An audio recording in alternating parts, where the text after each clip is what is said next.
네, 안녕하세요. 네. 네. 이제 여러분의 이제 선배로서 어떻게 이 분야를 하게 되었는지, 그리고 이제 제가 하고 있는 뇌과학에 대해서 이야기를 하려고 합니다. 먼저 저는 이제 학사는 언어치료 청각학과 심리학을 하였고요. 이제 석사, 박사에서도 언어치료학을 하면서 뇌과학 분야를 공부하게 되었습니다. 이제 소개를 하다 보면은 좀 어렵게 느끼시는 분도 있고 생소하다고 느끼시는 분들도 있어서 어떻게 하면 좀 쉽게 설명을 할 수 있을까 하고 고민을 많이 했었습니다. 뭐 오은영 같은 일을 합니다라고 하기도 좀 그렇고, 그래서 딱 한 문장으로 설명을 하고 싶다라고 생각을 했어요. 그러다가 내가 잘하는 거는 뭐 다른 사람들의 장점을 발견해 주는 거, 그리고 뭐 인지 심리 통해서 사람 살리는 일을 하니까 라고 생각하다가 만든 문장입니다. 이제 가능성을 발견해 주는 치유 전문가 김보선입니다. 이렇게 이제 저를 소개를 하고 합니다. 네. 그리고 보면은 좀 자격증이 좀 많아진 이유는 부족한 저를 좀 채우다 보니까 좀 많아지게 됐고요. 또 뒤에서도 설명을 드릴 겁니다. 그리고 이제 뭐 논문상을 받은 것도 있는데 이것도 좀 운이 좋았다고 생각을 해요. 하나님이 이제 역사를 하신 거죠. 이제 남들이 가지 않는 길을 이제 좀 개척해서 가다 보니까 연구 분야에서 논란은 좀 있었지만 그래도 우수상으로 검증을 받게 되었습니다. 일단 오늘은 이제 대학 시기, 뭐 청년 시기, 현재 이런 순서대로 이제 이야기를 하려고 합니다. 보면은 제가 이제 키워드로 좀 정리를 해봤어요. 이제 키워드로 하나씩 써 있는데요. 이제 핍박 같은 경우는 제가 고2 한 여름쯤에 복음을 듣게 되었어요. 이제 시도 때도 없이 막 교회 간다고 하니까 집에서 엄청 뭐라고 했었습니다. 이제 불신자 가정이다 보니까 뭐 훈련이나 수련회 이런 것도 잘 이해를 못 하셨고 좀 교회에 미쳐 있다고 이렇게 얘기를 하셨어요. 그래서 이제 좀 외출 금지도 당했었고, 그래서 일요일에 교회를 가려고 이제 학교 자율학습 있다고 하고 교복 입고 교회 가고 했었어요. 그러다가 고3 때 각오를 합니다. 집을 떠나자. 이제 무조건 기숙사 있는 학교로 가자. 이렇게 해서 그럼 어디가 좋을까? 이렇게 물색을 하다가 이제 고3 때는 여러 대학교들이 이제 홍보를 와요. 자기 이제 학과 소개하는. 그 중에서 이제 신설과라고 소개를 하는 곳이 있었어요. 이제 뭐 언어치료 청각학과래요. 뭔가 새로 생긴대요. 그래서 그런가? 근데 저는 이제 원래는 전주 사람이거든요. 근데 볼 때 광주에 있는 학교래요. 전주에서 볼 때 광주광역시 하니까 뭔가 커 보여요, 도시가. 그리고 뭔가 집을 떠날 수 있을 것 같고, 그러다 보니, 그리고 새로운 과이고 언어치료 이런 거는 처음 들었었던 거기 때문에, 그래서 여기다 싶어서 학교를 이렇게 선택을 하게 됩니다. 그렇게 저는 언어 관련된 과인 줄 알았어요. 근데 이제 저는 이제 국문학과를 좀 가고 싶었었거든요. 그래서 언어 관련된 거 뭐 대학교 때 배우겠지 싶었는데 언어 발달을 배워요. 그래서 뭐 12개월 때는 첫날말을 하고 뭐 18개월 때는 어휘폭발기가 일어나고 뭐 이런 발달, 그래 그렇게 배우나 보다 하고, 또 국어 국문 관련돼서 뭐 국외음화가 어떻고 음성 기호 IPA가 어떻고 이런 것도 또 배워요. 그래 그런가 보다 했는데 이번에 해부학도 배워요. 웬 해부학을 배우지? 하는데 언어를 하는 과니까 머리 이제 여기부터 여기까지 반절 정도는 해부학을 해야 된다는 거예요. 그래서 너무 공부가 빡세다 보니까 중간에는 휴학 한 번을 못 하고 쭉 다니게 됐어요. 솔직히 대학교 때 로망이었는데 뭐 교환학생도 해보고 싶고 뭐 어학연수도 가보고 싶고 했는데 생각보다 공부량이 좀 어마어마했었어요. 근데 해부학에서 뇌를 배우다 보니까 그게 너무 재밌는 거예요. 뭐 전두엽, 축두엽, 후두엽, 뭐 말을 이해하는 영역, 뭐 베르니케 영역, 말을 표현하는 영역, 브로카 영역, 막 이렇게 하다 보니까 재밌긴 했는데 이 해부학 용어를 이제 풀 영어 네임도 있고 한자, 한글 이런 것들을 매주 쪽지 시험을 보더라고요. 그래서 그걸 보고 커트라인을 또 해놔요, 교수님이. 그래서 그거를 점수별로 교수님 방문에 붙여놓습니다. 그래서 커트라인 통과 못하면 재시험 보고, 그러다 보니 중간고사, 기말고사는 더 빡셌어요. 시험 문제가 어떻게 나오는지 알아? 요새도 그렇게 나오나요? 대학교 시험 문제? 그냥 시험 문제 자체가 사장의 구업 메커니즘을 기술하시오. 이게 시험 문제예요. 뭐 하라는 거예요? 그냥 책을 다 외우라는 거잖아요. 전공책이 이따만한데 그 사장 전체를 다 쓰래요. 그래서 시험 시간이 되면 고요하거든요. 시험 기간 때 학생들이 막 보면 다다다다다다다다 그 책상에 막 쓰는 소리 있죠. 그 소리만 들려요. 그러니까 뭐 압박감을 느끼는 거죠. 저 종이 한 장 더 주세요. 막 이런 식으로. 그렇게 하다 보니 굉장히 좀 많았지만 저는 이거를 어떻게 견디면서 감당을 했을까요? 그래서 대학생 애들한테 좀 얘기를 해주고 싶은 부분이었어요. 공부하기 전에 이제 되뇌이는 거예요. 세상 공부는 초등학문이다. 이제 우리는 잠시 이 세상에 머무는 거잖아요. 이제 하나님 나라 가기 전에. 그래서 뭐 세상 공부 정도는 초딩 수준? 이렇게 생각을 하는 거죠. 이렇게 생각을 하고 공부를 하면 별게 아닌 게 됩니다. 그리고 뇌과학적으로도 뇌도 우리가 속일 수가 있어요.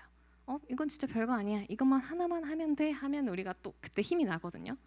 우리가 잔뜩 먹고 배가 엄청 불러요. 근데 디저트 먹어야지 하면 어떻게 돼요? 위가 꿀렁꿀렁 움직여서 자리를 만들어내요. 그렇게 뇌는 이제 착각을 시키면서 하게 만들거든요. 자, 꿀팁입니다, 대학생들.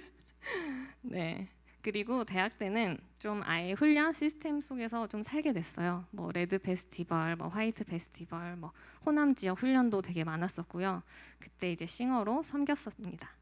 그래서 뭐 여기저기 불러다니면서 좀 스텝도 많이 하게 되었고요. 그리고 저희 과가 이제 신설과이기도 했고 이제 학교에 예배하는 그런 게 없었거든요. 그래서 친구들하고 우리가 이 학교 지교회를 좀 만들어 보자 이런 좀 목표를 잡고 도전도 해봤어요. 그래서 목사님을 초청도 하고 예배 막 순서지도 만들어 보고 사회를 보기도 하고 온통 이제 처음 해보는 일인데 진짜 너무 신나가지고 좀 했던 것 같아요.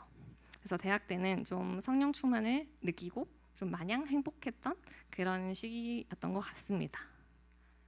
이제 그러고 청년 시기가 됩니다. 이제 국시를 보고 각자 취업 현장으로 가잖아요. 근데 저는 동기들보다는 좀 빨리 취업을 하게 됐어요. 이제 그 해에 이제 국시 합격률이 40%대밖에 안 나와서 좀 낮아가지고 떨어진 동기들이 많았거든요. 그래서 그랬던 것 같아요. 그래서 4학년 2학기 시작할 때 좀 조기 취업이 됐는데 고작 23살이잖아요. 그때 현장에 그냥 그대로 던져지게 됩니다. 내담자를 딱 만나요. 내담자를 만나가지고 제가 모든 걸 혼자 해야 되는 거예요. 상담을 의뢰한 이유, 그리고 호소하고 있는 문제, 그걸 보고 어떤 검사를 해야 될지, 그리고 검사를 해석하고 해석했으면 이 사람한테 뭐가 필요한지 이제 플랜을 세워가지고 치료를 해야 되잖아요. 이제 좋아지게도 만들어야 되고 평가 보고서를 써야기도 하고 되게 막막했습니다. 내가 하나라도 잘못하면 오히려 이 사람 안 좋아지게 하면 어떡하지? 이런 불안도 좀 들고요. 그리고 이제 뭐 지적장애, 자폐, 언어발달장애 이런 아이들을 또 만나기도 했어요. 대화가 잘 통하나요? 대화 안 통해요. 그리고 혼자 상동이동 하고 있어요. 헤헤거리고 막 손 휘젓고 이러고 있는데 멘붕이죠. 어떻게 해야 되지? 그러다 보니까 자격증이 많아진 거예요. 공부를 해야 살아남을 수 있으니까. 그래서 학부 때 했던 막 전공 책들 꺼내가지고 읽어보기도 하고. 근데 어때요? 이론하고 실제는 달라요. 지금 막 이렇게 이런 아이들도 막 만나기도 하고 어떻게 해야 될지 정말 막막하고 있었거든요. 그리고 우리 아이들의 특징. 일단은 말이 느려요. 언어가 느리면 어떻게 되죠? 언어가 느리면 인지 발달도 느려요. 즉 이제 뭔가를 이해하고 학습하는, 그러다 보니 학교 공부를 애들이 못 따라가요. 그러면 또래 관계가 잘 형성이 되지 않아요. 그냥 일반 아이들도 서로 따돌리기도 하고 학폭이 생기는데 우리 아이들은 더 그들의 타깃이 됩니다. 그래서 인지 분야, 뭐 심리, 상담 이런 분야를 공부하게 되었습니다. 이제 제가 만나는 연령대 중에 가장 어린 연령이 10개월 아기였고요. 많았던 건 60대 후반이었거든요. 그래서 10개월 아기는 제가 안고서 수업했었어요. 이제 아기 안고 말 이제 가르치는 그런 수업도 했었고, 이제 60대 분은 이제 건설업을 하시던 분이었는데 나이가 60대 후반이었고 뇌졸중이 이제 오시게 돼서 언어가 좀 어눌해졌어요. 굉장히 이제 사회적으로 이제 소장님으로서 되게 똑똑하고 그러셨던 분인데 뇌졸중 때문에 좀 언어가 어눌해지고 편마비도 오고 하다 보니까 이제 언어 치료 받으려고 오셨던 분이었거든요. 그래서 그분이 막 저한테 애기 선생님 했던 이제 애기 선생님을 불렀어요. 그런 이제 기억이 남습니다. 그 글씨 같은 거 잘 보이시나요? 너무 작나요? 보여요? 네, 일단 제가 키워드만 써놓고 이제 설명을 드리니까. 네. 그러다가 제가 이제 치료사로 일을 하면서 끙끙거리면서 고민도 많이 하고 이랬는데 뇌과학이라는 것을 만나게 됩니다. 뭔가 데스티니 같은 일이 생겨요.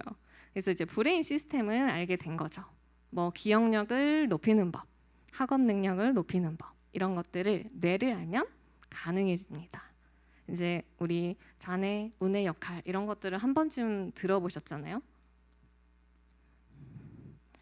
그리고 보면 자, 뇌는 지금 현재 이 순간도 열심히 활동을 하고 있습니다. 내가 뭔가를 생각하는 거 그리고 행동하는 모든 과정 자체 뇌가 시켜서 하는 거예요.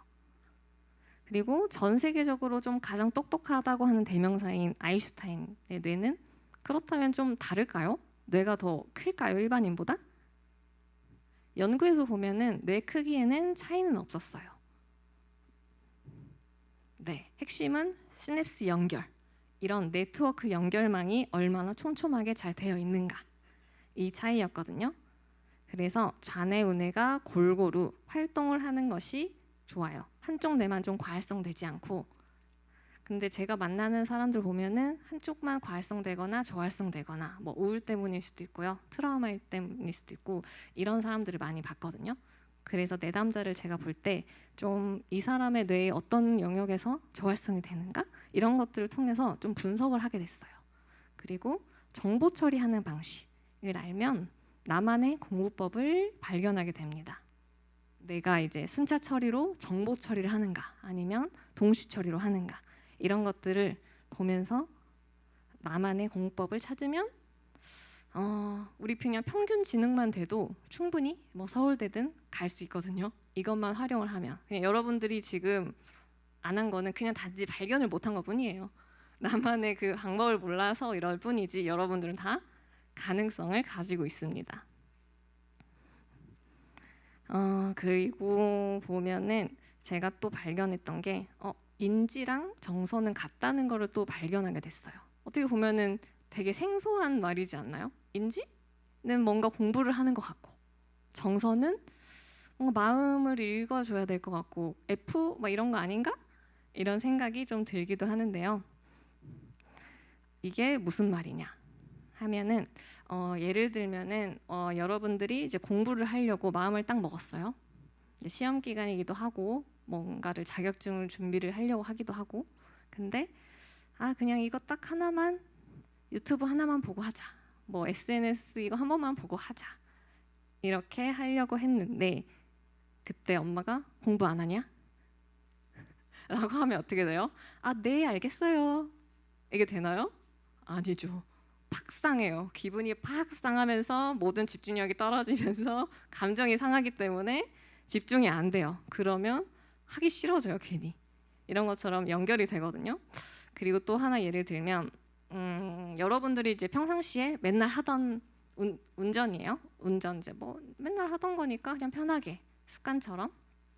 근데 이제 길 가다가 사고 현장을 봅니다. 근데 하필 운도 나쁘게 차 안에 피를 흘리고 있는 사람을 봐요. 그리고 지나가요. 그리고 이제 도착을 했는데도 어때요? 마음이 불안해요. 그리고 계속 그 잔상이 떠올라요. 그럼 내가 뭔가 집중을 하려고 해도 멍해져요. 그런 식으로 우리가 뭔가 마음이 불안하면 집중이 잘 안 되거든요. 우리 이제 뇌 영역도 보면은 뭔가 이제 편도체라고 하는 뇌 영역이 있어요. 얘는 어떤 위험 신호를 보내는 우리 뇌 시스템이에요. 그래서 뭐 산에 가다가 뭐 뱀을 만났어요. 독사예요. 그럼 어떻죠? 뇌의 편도체에서 뿅뿅뿅 신호를 보내요. 심장을 빨리빨리, 다리를 빨리 움직여 도망가라 명령을 내려요. 그렇게 해서 우리가 그 자리를 도망가게 되죠. 근데 이런 상황이 아닌데도 활성이 되기도 해요. 이제 불안도가 좀 높거나 우울증이 있거나 뭐 공황장애를 가지고 있거나 하면 평상시 이 상황에 맞지 않는데도 괜히 불안해요. 두근두근 거리거나 내가 왜 이런 생각이 들지? 뭐 자각을 할 수도 있겠지만 자각을 못 할 수도 있고요. 그러다 보니 인지와 정서는 같다. 그러면서 우리 신체 증상이 나타나기도 하죠. 갑자기 잘 하다가 제가 여러분 이거 끝나고 제가 말했던 거 있죠? 시험 볼 거거든요. 빈칸 넣기 하면 여러분 어때요? 긴장이 갑자기 긴장이 되죠? 갑자기 막 배도 아픈 것 같고 머리도 아픈 것 같고 약속이 생겼다. 갑자기 가야 될 것 같고 이런 식으로 뇌 시스템은 좀 연결이 돼 있습니다. 그래서 저는 보면 이런 식으로 좀 브레인 검사를 같이 진행을 해요. 이제 심리 검사 같은 경우는 여러 심리 테스트들이 많아요. 근데 이제 뭐 그림을 그려서 하는 것도 있고, 근데 보면은 체크리스트 위주가 좀 더 많기는 해요. 그래서 뭔가 질문을 주고 그저 그렇다, 매우 그렇다, 아니다 이런 식으로 체크를 하거든요. 근데 우리 인간은 본능적으로 좀 괜찮아 보이고 싶은 마음이 있어요. 사람은 누구나. 그러다 보면 보통이다 이거를 많이 체크하게 됩니다. 그러면 정확히 나오기가 좀 어렵기도 하고요. 그래서 저는 이런 이제 브레인 검사를 하는데 우리 fMRI 아세요? 병원에서 하는 거. 뇌에 조영제 넣어서 뇌 활성 부위를 검사를 해요. 그런 것처럼 이 검사는 어떤 과제를 줘요. 뇌에 좌측이 활성되는 과제, 뭐 우측이 활성되는 과제, 뇌 영역마다 과제를 줘서 이게 잘 활성이 되고 있는가 아니면 저활성이 되는가 라는 식으로. 이거는 잘 안 보이죠, 작으니까. 그래서 뭐 내가 ADHD 경향이 있는지, 뭐 집중력은 어떠한지, 그리고 지적 능력도 나와요. 대략적인 IQ가 어떤지, 그리고 내가 혹시 트라우마나 이런 흔적은 있는지, 이런 것들이 뇌 분석을 통해서 나오고요.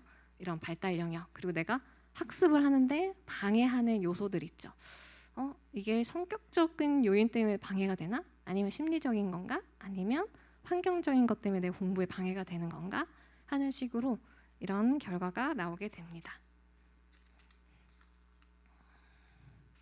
그래서 여러분들하고 심도 있는 검사는 어렵겠지만 좀 간단하게 이런 테스트를 해보려고 해요. 그래서 여러분들 갖고 있죠, 종이.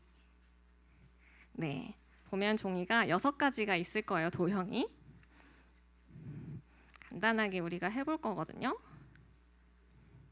보면은 6가지 도형 중에 여기에 연필이나 펜 혹시 갖고 있으신가요? 펜, 뭐 색연필 상관없어요. 그냥 이 도형을 보고 떠오르는 거 있죠. 떠오르는 것들을 그냥 그리시면 돼요. 떠오르는 것들을 그림을 그려보시고, 그리고 그 밑에 느낌을 써주세요. 느낌은 좀 형용사로 써주시면 좋아요.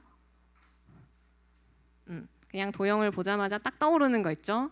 많은 고민하지 마시고 딱 떠오르는 거를 그려주시면 돼요. 이 도형 위에다가 6가지 전체 다요. 그럼 제가 해석을 이제 들어가도 될까요? 네, 여러분 뭐 긴장되시나요?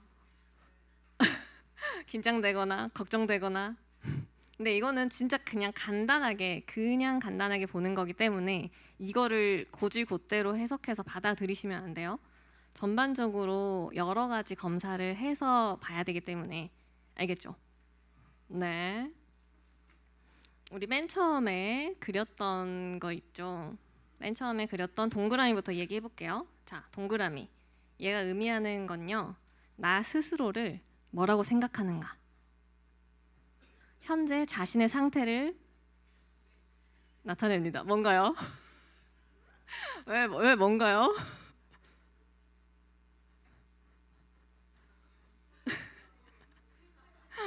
네. 자, 그다음에 이제 세모를 해석해 볼게요. 세모 같은 경우는요, 이제 다른 사람들이 보는 나, 다른 사람들이 나를 어떻게 보는가 이거든요.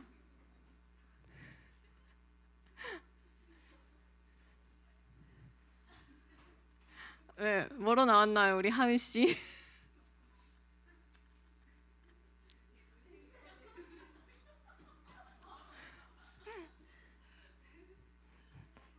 네, 맞나요, 여러분? 다른 사람들이 이렇게 나 보는 것 같나요?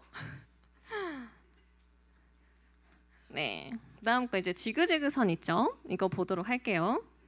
지그재그 선 같은 경우에는 앞으로 인생을 어떻게 살고 싶은가? 뭔데요? 힘들다? 네. 그런 거 이제 의미합니다. 그냥 상징적인 의미이기 때문에 완전히 딱 이렇게 내 심리야라고 해석하시면 안 되고요.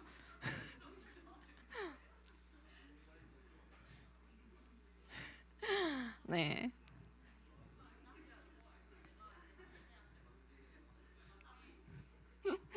아, 누구 한 명 대표로 봐야 되는 거 아니에요? 누구 볼까요? 팀장님? 팀장님 대표로 볼까요? 야, 누구 볼까요? 대표로 한 명 봐야 될 것 같은데요. 현우 쌤? 현우 쌤 볼까요? 일반적이지 않나요?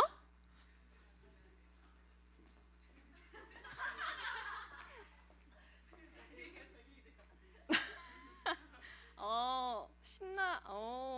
나 스스로를 생각하는 기타의 모습. 네. 네. 타인이 보는 나의 모습은 냄새나는 불쾌한 사람인가요? 불쾌한 사람. 앞으로의 미래 모습은 무섭다. 앞으로 어떤 일이 생길 거에 대한 두려움. 아하. 네, 알겠습니다.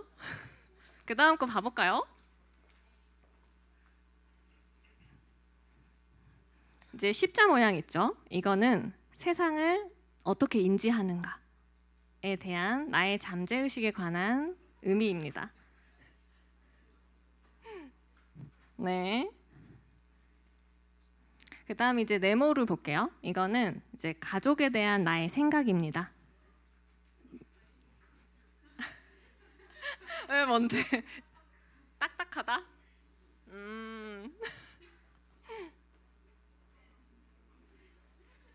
왜 준목님 뭐죠? 평안함? 그래요? 딱딱한 평안함 이런 것들이 좀 나왔네요. 자, 그럼 마지막으로 반쪽 하트 같은 모양이 좀 있죠? 이거는 나에게 사랑이란 말랑말랑하다. 내가 생각하는 사랑에 대한 관점입니다. 좋은데요. 말랑말랑하대요. 네. 네, 여러분 어떠셨나요? 좀 비슷한가요? 네, 그냥 이렇게 간단하게 도형으로만 좀 의미를 살펴봤고요.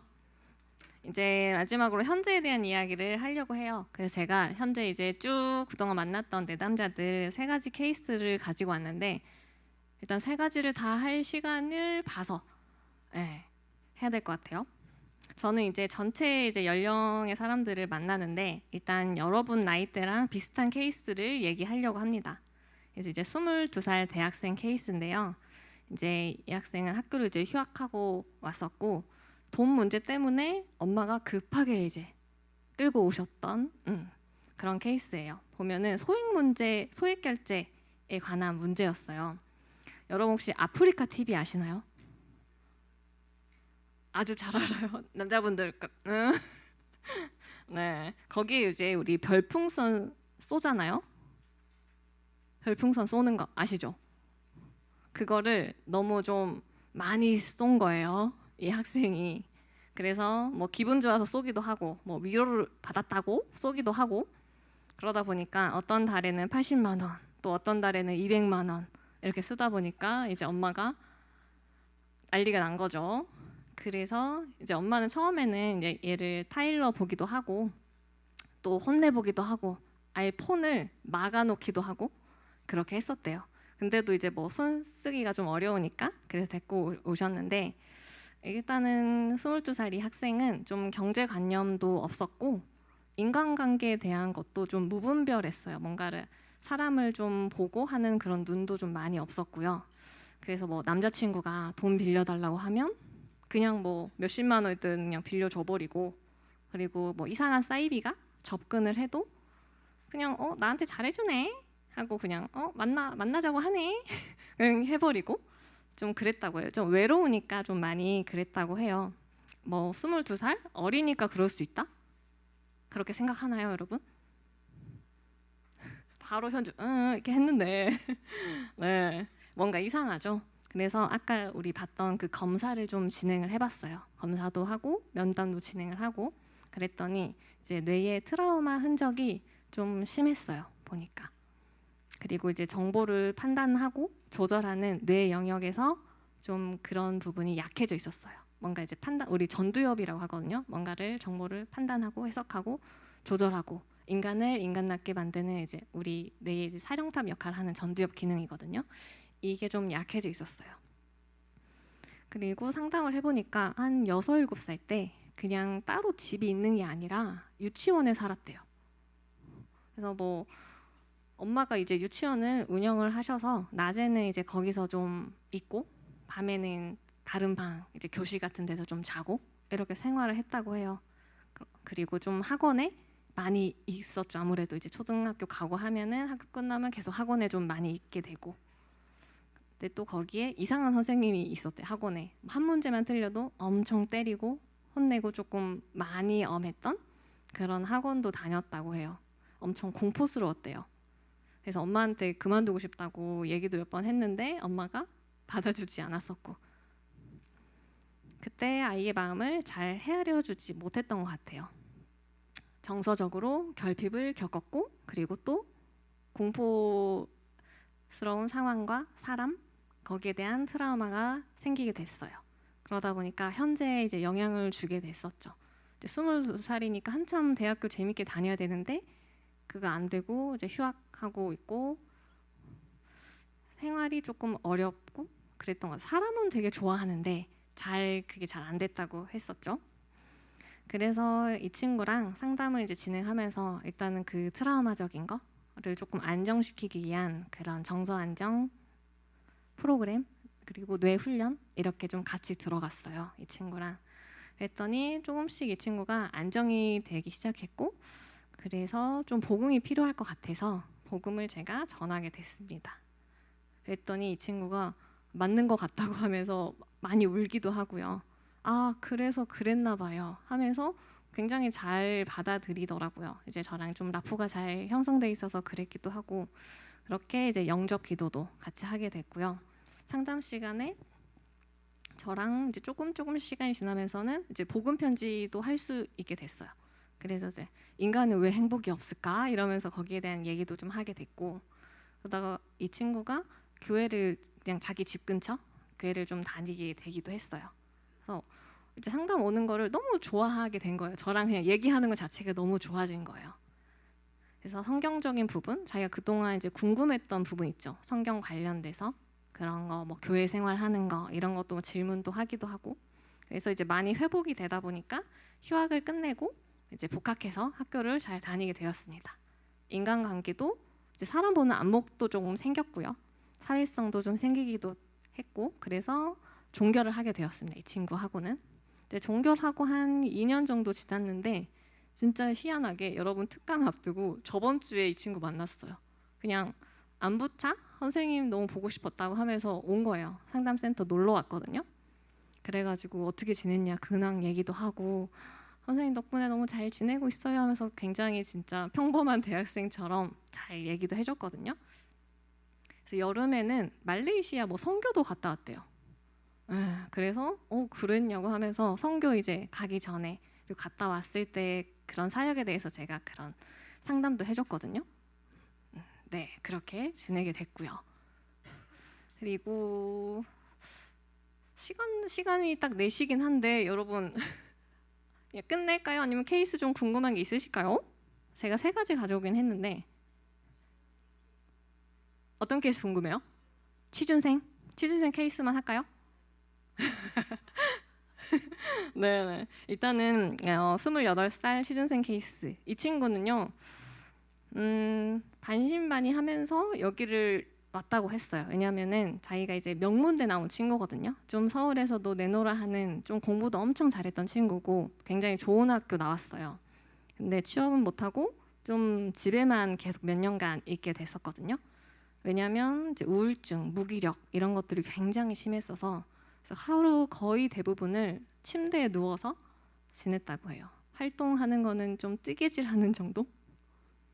네, 그렇게 해서 자기도 이제 우울증이 내가 너무 심하다를 느껴서 계속 병원도 가서 약도 먹고 다른 상담센터도 많이 다녀봤다고 했어요.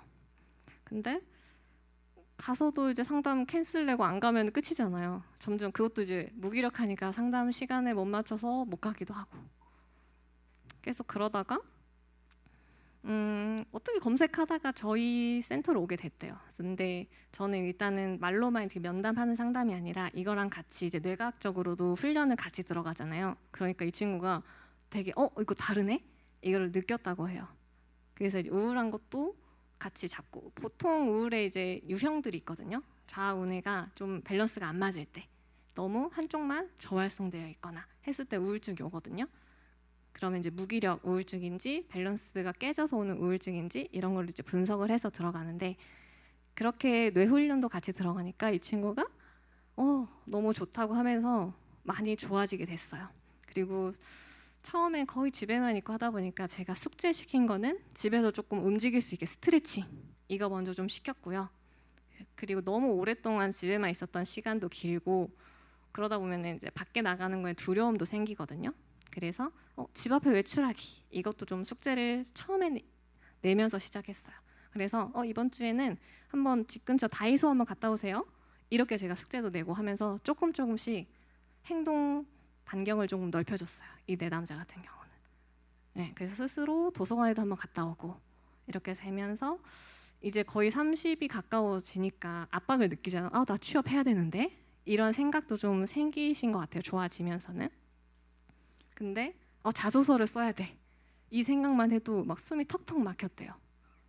그래서 사이트를 알아보고 여기 넣어볼까 하는데 이걸 작성을 해야 되니까 자꾸 이게 어려웠었는데 그래서 이거를 저랑 그럼 상담센터 갖고 오세요. 같이 합시다 해서 저랑 같이 했어요. 여기서는 그나마 저랑 얘기하면서 하니까 조금 마음이 편해지니까 한 줄 같이 써보고 2줄 써보고 하다 보니까 점점점 이렇게 썼거든요. 그래서 목표로는 일단은 인턴 생활부터 해보자 하고 그 다음에 이제 일단 공기업을 좀 가는 게 목표긴 했어요. 이 친구가 공기업 준비하려고 공부를 좀 몇 년 하긴 했었거든요. 근데 계속 하다가 우울하니까 회피하고 이게 반복이었던 거예요. 그러면서 힘이 생기다 보니 같이 이제 자소서 넣고 그 면접 준비도 좀 제가 가상으로도 해주고 하면서 이 친구가 진짜 붙었어요. 공기업에 합격을 했어요.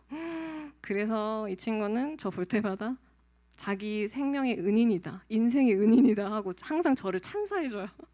근데 그렇지만 이거는 다 내가 한 게 아니라 하나님이 하신 거다. 저는 항상 이걸 생각을 하거든요. 그래서 교회 일 같은 거 할 때도 그냥 내가 하는 게 아니라 내가 진짜 너무 감사해서 은혜로 할 때만 오케이 하고 뭔가 일처럼 느껴진다 하는 거면 저는 거절을 해요. 그래서 지금 대학 청년들이 굉장히 이게 많을 거예요. 이런 것들이 뭐 어디서 이것 좀 도와줘라, 이거 맡아서 해라 많잖아요. 고등부도 그렇고 대학 청년 되면 되게 많아지겠죠. 그래서 이런 부분들이 여러분이 좀 생각을 잘 했으면 좋겠어요. 진짜 내가 여기에 왜 있나? 내가 감사함으로 해야 하는 거 아니다 하면은 조금 적절하게 건강한 거절도 필요할 것 같아요. 자기 자신을 조금 건강하게 지킬 수 있는 그런 것도 필요할 것 같고요. 그 다음 케이스로는 40대 대기업 케이스. 이건 어떡할까요? 괜찮나요? 제가 일단은 여론 비슷하게 뭐 20대, 40대까지 있다고 제가 들어서 이렇게 연령을 가져왔거든요. 그래서 이 40대 분은 거의 이제 대기업이다 보니까 연봉이 거의 1억 가까이 돼요. 근데 이제 이분은 계속 일만 하면서 가족을 위해서만 쭉 살았던 분이에요. 나를 돌아본 적이 없으셨대요.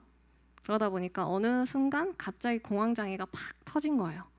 그냥 항상 늘 근무하던 곳 가서 어디 수리하거나 뭐가 에러 장애 떴다 하면 가서 현장 가서 봐주기도 하잖아요. 근데 거기 뭔가 폐쇄되어 있다 하면은 굉장히 죽을 것 같고 숨이 턱턱 막히고 거기 현장을 못 가겠다고 하시더라고요. 그래서 안 되겠다 싶어서 병가를 내고 상담센터에 오셨던 분이거든요. 근데 일단 이분은 병가를 내서 왔는데도 한 달에 거의 170만 원씩 그냥 나와요. 아무것도 안 해도. 그만큼 이제 좋은 곳에 다녔던 분인데 그 공황장애가 너무 심해서 일상생활이 거의 무너져 있었어요. 집 주변에 산책도 못하고 하다가 막 숨이 안 쉬어져 돌아오고, 그리고 고속도로 운전을 못 하셨어요. 고속도로 하면 왠지 다 막혀 있잖아요. 한 번 들어가면은 나올 곳이 없잖아요, 길이. 그러니까 그 생각만으로 계속 식은땀 나고 숨이 막히고 이러셨거든요. 그래서 뭔가 출장을 가거나 하면 와이프 꼭 데려가야 되고 좀 강박적인 사고도 엄청 높으셨던 분이에요. 그래서 이거를 조금 유연하게 만드는 이제 뇌 훈련이랑 상담 같이 들어갔거든요. 그러면서 이제 점차 좋아지고 3개월 정도 지나고 하다 보니 이분도 이제 많이 좋아져서 이제 혼자 막 서울 경기 출장도 혼자 갔다 오시고 해요. 그래서 저번에는 저 출장 뭐 3박 4일 다녀왔습니다. 저한테 자랑하면서 이렇게 하시기도 했고, 네, 그러면서 이제 가족들한테 친척들한테도 막 소개를 해주셨거든요. 자기가 이제 좋아진 거를 경험했으니까. 그래서 이제 장모님을 또 데리고 오셨어요. 자기 장모님이 이제 수면 장애를 거의 10년, 불면증 10년 이상 앓으셨대요. 그래서 거의 10년 동안 제대로 잔 적이 없는 거예요, 이분이. 하루 4시간 이하? 잘 자야 4시간, 5시간? 이러셨던 분도 와가지고 저랑 이제 상담하고 이렇게 했던 케이스거든요. 네, 그렇게 들어갔고요. 저는 일단은 지금은 서밋인지 연구소 운영도 하고 있고요. 또 외부 수업도 좀 많아졌어요. 그래서 외부 이제 학교, 초등학교나 중학교나 이제 뭐 교육청 연계돼서 이제 거기 회의 있거나 하면은 또 들어가기도 하거든요. 하다 보니까 예전에 초반에 센터 운영할 때랑은 조금 다르게 이동이 너무 많으니까 되게 힘든 거예요. 저도 계속 아시겠지만 거의 센터 많이 비울 때도 많고, 그래서 왜 이렇게 내가 힘들게 다녀야 되지 하는 생각이 들었는데, 생각을 해보니까 하나님이 이렇게 하셨나 생각이 들어요. 왜냐하면 지금 학교들 어때요? 초등학교나 들어가려면 아무나 못 들어가요. 특히 교육자들 들어갈 수 있나요? 다 외부인 방 안 된다고 다 맞거든요. 근데 생각해보니까 저는 너무 쉽게 들어가는 거예요. 가서 들어가면 다 누구나 상담쌤 오셨다고 다 선생님들 다 챙겨주기도 하고, 거기 아이들 그냥 편하게 만나서 복음 얘기도 하고 아무도 절 터치하지 않아요. 날 이렇게 현장에 보내셨구나 라는 생각이 들더라고요. 그래서 힘들게 이동은 많지만 감사하게 일을 하고 있습니다. 그리고 이제 마지막으로 수안 첨단 지교회 이렇게 조장으로 역할을 하고 있고요. 지역에 이제 다른 조장들 분들하고 지교회로 모여서 현장에서 만나는 사람들을 위해서 기도하는 시간을 정기적으로 갖고 있습니다. 네, 경청해 주셔서 감사합니다. 네, 질문 있으면 해주시고 나중에 찾아오셔도 됩니다. 네, 감사합니다.